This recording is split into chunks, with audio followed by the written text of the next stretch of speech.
Wealth ഗോളുകൾ എങ്ങനെ manifest ചെയ്യണം എന്നതിനെക്കുറിച്ചാണ് ഞാനിവിടെ ഇന്ന് പറയാൻ പോകുന്നത്. നമ്മുടെ ജീവിതം എന്നത് ഒരു യാത്രയാണ്. നമ്മുടെ ജീവിതയാത്രയ്ക്ക് ഒരു ലക്ഷ്യമില്ലെങ്കിൽ എന്താണ് സംഭവിക്കുന്നത്? എവിടേക്കാണ് പോകേണ്ടതെന്ന് അറിയാതെ യാത്ര ചെയ്താൽ ജീവിതകാലം മുഴുവൻ നാം യാത്ര ചെയ്തുകൊണ്ടേയിരിക്കും. നമ്മൾ എത്തേണ്ടിടത്ത് എത്തുകയുമില്ല. നാം സ്വന്തമാക്കണമെന്ന് ആഗ്രഹിച്ചതൊന്നും നമുക്ക് ലഭിക്കുകയുമില്ല. ചിലർക്കാകട്ടെ ഒരുപാട് ലക്ഷ്യങ്ങൾ ഉണ്ടാകും. ലക്ഷ്യങ്ങൾ ഇടയ്ക്കിടയ്ക്ക് മാറിക്കൊണ്ടിരിക്കും. അതായത് നിങ്ങൾ തിരുവനന്തപുരത്തേക്ക് യാത്ര പോയിക്കൊണ്ടിരിക്കും. യാത്ര പകുതി വഴിയായി അപ്പോഴാണ് തോന്നുന്നത് അവിടേക്ക് പോകുന്നതിലും നല്ലത് കോഴിക്കോട് പോകുന്നതാണെന്ന്. പകുതി വഴിയിൽ ബസ് ഇറങ്ങി കോഴിക്കോടേക്കുള്ള ബസ് നോക്കി നിങ്ങൾ നിൽക്കുന്നു. ഇവിടെ എത്രത്തോളം സമയവും ധനവും ഊർജവുമാണ് നിങ്ങൾക്ക് നഷ്ടമാകുന്നത്. ഇത്തരത്തിൽ ലക്ഷ്യങ്ങൾ മാറ്റിക്കൊണ്ടിരിക്കുമ്പോൾ നിങ്ങളുടെ സ്വപ്നങ്ങളിലേക്ക് എത്താനുള്ള സമയം വൈകും. അതുകൊണ്ട് ഇടയ്ക്കിടയ്ക്ക് ലക്ഷ്യങ്ങൾ മാറ്റാതിരിക്കുക. അതുകൊണ്ട് എൻ്റെ പ്രിയ സുഹൃത്ത്, നിങ്ങൾക്ക് വേണ്ടി ഒരു ഫിനാൻഷ്യൽ ഗോൾ അഥവാ സാമ്പത്തിക ലക്ഷ്യം തീരുമാനിക്കുക. ആ ഗോൾ നേടുന്നതിന് മുമ്പേ തന്നെ നിങ്ങൾ ആഗ്രഹിക്കുന്ന സമ്പത്ത് ഇപ്പോൾ തന്നെ നിങ്ങൾ നേടിയതായി കണ്ട അനുഭവത്തിൽ ജീവിക്കണം. നിങ്ങൾ തയ്യാറാക്കിയ സാമ്പത്തിക ലക്ഷ്യത്തിൽ വിശ്വസിച്ച് ഇന്നേ വരെ അനുഭവിച്ചിട്ടില്ലാത്തൊരു ജീവിതം നയിക്കുകയെന്ന് പലർക്കും പ്രയാസമായി തോന്നാം. ആ അവസ്ഥയെ അതിജീവിച്ച് ഗോൾ സാക്ഷാത്കരിച്ച അനുഭവത്തിലേക്ക് എത്താൻ കഴിഞ്ഞാൽ നിങ്ങളുടെ ഏതൊരു സ്വപ്നവും വിദൂരമല്ല. ചില ലളിതമായ വഴികളിലൂടെ അതിലേക്ക് എത്താനുള്ള മാർഗമാണ് ഇന്ന് ഞാനിവിടെ പറയുന്നത്. വെൽത്ത് ഗോളുകൾ എങ്ങനെ സെറ്റ് ചെയ്യണം? ഒരു നിമിഷം കണ്ണടച്ച് ചിന്തിക്കുക. നിങ്ങൾ ഈ ഭൂമിയിൽ ജനിച്ചു വീണിട്ടേ ഉള്ളൂ. ഇന്നാണ് നിങ്ങളുടെ ഭൂമിയിൽ ആദ്യത്തെ ദിവസം. നിങ്ങൾക്ക് എത്ര വരുമാനമാണ് വേണ്ടത്? ആ സംഖ്യയാണ് നിങ്ങളുടെ ഫിനാൻഷ്യൽ ഗോൾ. നിങ്ങളുടെ ഇപ്പോഴത്തെ അവസ്ഥയോ സാഹചര്യമോ ഒന്നും പരിഗണിച്ചിട്ടല്ല അത് എഴുതേണ്ടത്. ഗോൾ എഴുതുന്ന സമയത്ത് ഇത് നേടാൻ പറ്റുമോ? ഇതൊക്കെ എങ്ങനെയാണ് സാധിക്കുന്നത്? ഞാൻ മോശമായ സാമ്പത്തിക സ്ഥിതിയിൽ ജനിച്ചു വളർന്ന വ്യക്തിയാണല്ലോ തുടങ്ങിയ കാര്യങ്ങളെക്കുറിച്ചൊന്നും ബോധപ്പെടാണ്ട് ഫിനാൻഷ്യൽ ഗോൾ എഴുതുന്ന സമയത്ത് ഓർക്കേണ്ട ഒരേയൊരു കാര്യം ഇതാണ്: നിങ്ങളുടെ മനസ്സിന് ഉൾക്കൊള്ളാൻ കഴിയുന്ന, അല്ലെങ്കിൽ എനിക്കിത് കിട്ടിയാലേ പറ്റൂ, അല്ലെങ്കിൽ ഇത് നേടിയാലേ എൻ്റെ കാര്യങ്ങൾ നടക്കുന്ന അതിശക്തമായ ആഗ്രഹം തോന്നിപ്പിക്കുന്ന ഒരു സംഖ്യയായിരിക്കണം നമ്മുടെ സാമ്പത്തിക ലക്ഷ്യമായി എഴുതേണ്ടത്. നിങ്ങൾക്ക് 2-3 ഗോളുകൾ എഴുതാം. അതായത് നിങ്ങളുടെ അക്കൗണ്ടിൽ ഉണ്ടായിരിക്കണമെന്ന് നിങ്ങൾ ആഗ്രഹിക്കുന്ന തുക എഴുതാം.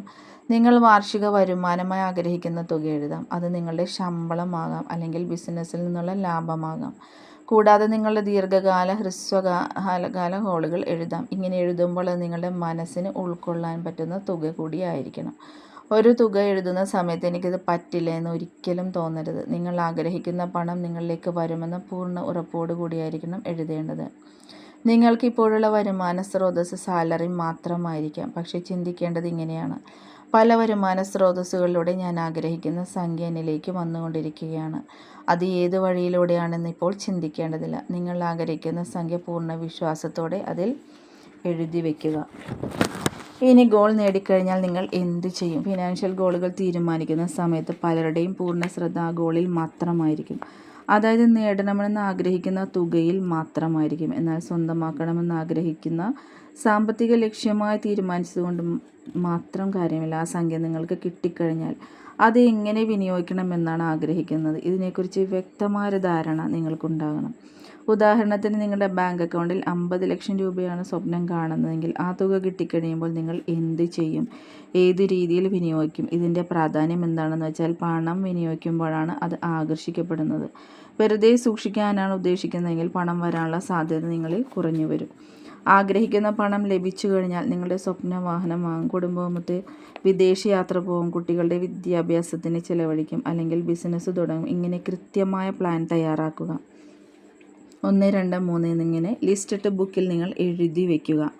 ഗോൾ എഴുതുമ്പോൾ ശ്രദ്ധിക്കേണ്ട 6 കാര്യങ്ങൾ കൂടിയുണ്ട്. ഈ ലോകത്ത് ഒരുപാട് പേർക്ക് ലക്ഷ്യങ്ങളുണ്ട്. എന്നാൽ അതിൽ വളരെ കുറച്ച് പേർ മാത്രമേ അത് എഴുതി വയ്ക്കാറുള്ളൂ. അങ്ങനെ എഴുതി വയ്ക്കുന്നത് ആ ലക്ഷ്യത്തിലേക്ക് വേഗത്തിലും എളുപ്പത്തിലും എത്തിച്ചേരാൻ നിങ്ങളെ സഹായിക്കുന്നു. ലക്ഷ്യങ്ങൾ മനസ്സിൽ സൂക്ഷിക്കുന്നതിലും ശക്തിയുണ്ട് അത് എഴുതി വയ്ക്കുമ്പോൾ. എന്തുകൊണ്ടാണ് ഗോളുകൾ എഴുതണമെന്ന് പറയുന്നത്? അതുവഴി നിങ്ങളുടെ ലക്ഷ്യങ്ങൾക്ക് കൂടുതൽ വ്യക്തത വരുന്നു. സ്വന്തം ഗോളുകൾ മറന്നു പോകാതിരിക്കാനും ഇടയ്ക്കിടയ്ക്ക് അത് മാറ്റാതിരിക്കാനും ആ ഗോളുകളിലേക്ക് ഫോക്കസ് ചെയ്യാനും ഇത് സഹായിക്കുന്നു. ഗോളുകൾ വിഷ്വലൈസ് ചെയ്യാനും അതിൽ നിന്ന് പ്രചോദനം ഉൾക്കൊണ്ട് മുന്നോട്ട് പോകാനും നിങ്ങളെ സഹായിക്കുന്നു. എന്നാൽ ഗോൾ എഴുതുന്നതിനൊരു രീതിയുണ്ട്. അതെങ്ങനെയാണെന്ന് നോക്കാം. നേരത്തെ പറഞ്ഞതുപോലെ നിങ്ങൾ ഭൂമിയിൽ ജനിച്ച ആദ്യ ദിവസമാണെന്നതുപോലെ വേണം ഗോളുകൾ എഴുതേണ്ടത്. അതായത് വർത്തമാനകാലത്തിൽ, പ്രസൻറ്റ് മൊമെൻറ്റിൽ എഴുതുക.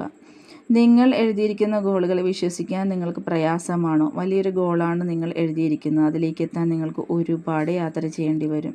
അതിലേക്കുള്ള വഴികൾ തുറന്നു കിട്ടാൻ നിങ്ങൾ ശ്രമിക്കേണ്ടതുണ്ട്. അങ്ങനെയെങ്കിൽ നിങ്ങൾക്ക് ഗോളുകൾ ഇങ്ങനെ എഴുതാം: വർഷത്തിൽ 50 ലക്ഷം രൂപ എൻ്റെ ബാങ്ക് അക്കൗണ്ടിൽ ഞാൻ മാനിഫെസ്റ്റ് ചെയ്യുന്നു. മാസവരുമാനമായി 5 ലക്ഷം രൂപ ഞാൻ മാനിഫെസ്റ്റ് ചെയ്യുന്നു. ഇംഗ്ലീഷിലാണ് എഴുതുന്നതെങ്കിൽ I am manifesting 15 lakhs rupees in my bank account.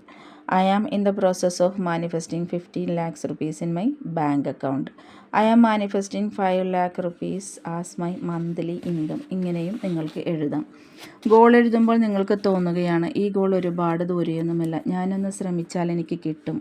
ഇത്തരത്തിലൊരു വിശ്വാസം നിങ്ങൾക്കുണ്ടെങ്കിൽ ഇങ്ങനെ എഴുതാം: ഞാൻ വളരെ സന്തോഷവാനും നന്ദിയുള്ളവനുമാണ്, കാരണം എൻ്റെ ബാങ്ക് അക്കൗണ്ടിൽ 50 ലക്ഷം രൂപയുണ്ട്. അല്ലെങ്കിൽ ഞാൻ വളരെ സന്തോഷവാനും നന്ദിയുള്ളവനുമാണ്, കാരണം ഞാൻ ആഗ്രഹിച്ച പണം എന്നിൽ എത്തിയിട്ടുണ്ട്. ഇംഗ്ലീഷിലാണ് എഴുതുന്നതെങ്കിൽ I am so happy and grateful now that I have 15 lakhs rupees in my bank account.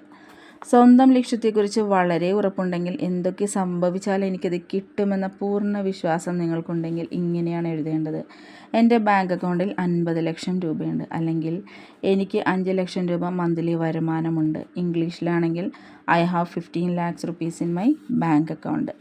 നമ്മുടെ ഫിനാൻഷ്യൽ ഗോൾ മാനിഫെസ്റ്റ് ചെയ്യുമ്പോൾ ഒരു ഘട്ടത്തിലും നിങ്ങൾക്ക് ഒരു ഡൗട്ടും ഉണ്ടാകാൻ പാടില്ലെന്ന് ഒരിക്കൽ കൂടി ഞാൻ നിങ്ങളെ ഓർമ്മിപ്പിക്കുന്നു. ഇതൊക്കെ നടക്കുമോ? എങ്ങനെയാണിത് സംഭവിക്കുന്നത്? ഗോൾ വെറുതെ എഴുതി വെച്ചതുകൊണ്ട് കാര്യമുണ്ടോ? എനിക്ക് ഈ ഗോൾ നേടാനുള്ള അർഹതയുണ്ടോ? തുടങ്ങിയ സംശയങ്ങൾ ലക്ഷ്യത്തിലേക്ക് എത്താനുള്ള നിങ്ങളുടെ യാത്ര വൈകിപ്പിച്ചേക്കാം. അതുകൊണ്ട് നിങ്ങളുടെ ഗോളുകളിൽ ഉറച്ചു വിശ്വസിക്കുക. പൂർണ്ണ വിശ്വാസത്തോടെ, സ്നേഹത്തോടെ ഇതുവരെ നിങ്ങൾക്ക് ലഭിച്ചിട്ടുള്ള അനുഗ്രഹങ്ങൾക്ക് നന്ദി പ്രകടിപ്പിച്ചുകൊണ്ട് സ്വന്തം ഫിനാൻഷ്യൽ ഗോളുകൾ ഇന്ന് തന്നെ നിങ്ങൾ എഴുതി വയ്ക്കുക. ഇതൊരു തമാശയായി പറയുന്ന കാര്യമല്ല. നമുക്കൊരു ഫിനാൻഷ്യൽ ഗോൾ ഉണ്ടായിരിക്കേണ്ടതിൻ്റെ പ്രാധാന്യത്തെക്കുറിച്ചാണ് ഇന്നിവിടെ ഞാൻ പറഞ്ഞത്. സമ്പത്തിലേക്കുള്ള നമ്മുടെ യാത്രയിൽ ശ്രദ്ധിക്കേണ്ട ഒരു പ്രധാന കാര്യം കൂടി ഓർമ്മിപ്പിക്കുകയാണ്. മനസ്സ് എപ്പോഴും സന്തോഷമായിരുന്നാൽ മാത്രമേ നമ്മുടെ യാത്ര അർത്ഥവത്തും ഫലവത്തുമായി മാറുകയുള്ളൂ. അതായത് എപ്പോഴും നമ്മൾ ഹാപ്പി ലൈഫിൽ ജീവിക്കുക. ഈ വീഡിയോ നിങ്ങൾക്ക് യൂസ്ഫുള്ളായെന്ന് തീർച്ചയായും ഞാൻ കരുതുന്നു. എൻ്റെ ചാനൽ ഇതുവരെ സബ്സ്ക്രൈബ് ചെയ്യാത്തവർ സബ്സ്ക്രൈബ് ചെയ്യുക, ലൈക്ക് ചെയ്യുക, കമൻ്റ് ഇടുക. അടുത്ത വീഡിയോ നാളെ ഇതിൻ്റെ മുന്നോടിയായിട്ടുള്ള വീഡിയോയുമായിട്ട് നാളെ ഇടാം. ഒരുപാട് അനുഗ്രഹങ്ങളും ഐശ്വര്യങ്ങൾ നേർന്നുകൊണ്ട് ബൈ ബൈ, ടേക്ക് കെയർ.